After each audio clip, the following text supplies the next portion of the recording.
শীতকাল এসেছে আর ফুলকপির পাকোড়া খাবো না তা হবে না, তা হবে না। ফুলকপির পাকোড়া আমাদের ভীষণ পছন্দের। চলুন আমি কিভাবে বানিয়েছিলাম আপনাদের সঙ্গে সেটাই শেয়ার করি।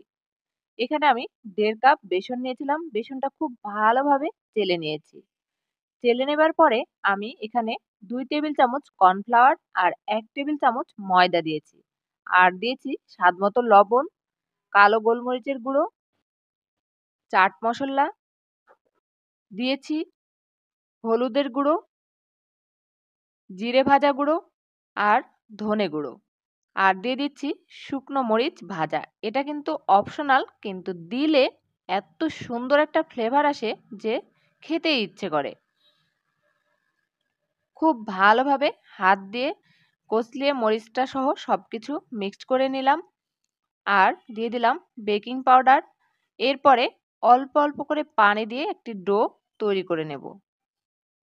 চামচ দিয়ে কাজ করতে আমার ভালো লাগে না, তাই হাত দিয়েই শুরু করে দিলাম। এবার একটা পারফেক্ট ডো তৈরি করে নেব। ডোটা তৈরি হয়ে গেছে আর দেখতেই পাচ্ছেন আমি একটা আঙ্গুল ডুবালে আঙ্গুলে সুন্দর হয়ে কোট হয়ে আছে। এটা দিয়ে আপনারা সব ধরনের পাকোড়া ভেজে নিতে পারবেন। এবারে আমি দিয়ে দিলাম ফুলকপি, কোটিং করে ভেজে নেব। ফুলকপিটা আমি গরম পানিতে ভিজিয়ে রেখেছিলাম। এরপরে লবণ একটু মাখিয়ে রেখে দিয়েছিলাম। পানিটা নিংড়ে গেলে কোটিং করে ভেজে নিচ্ছি।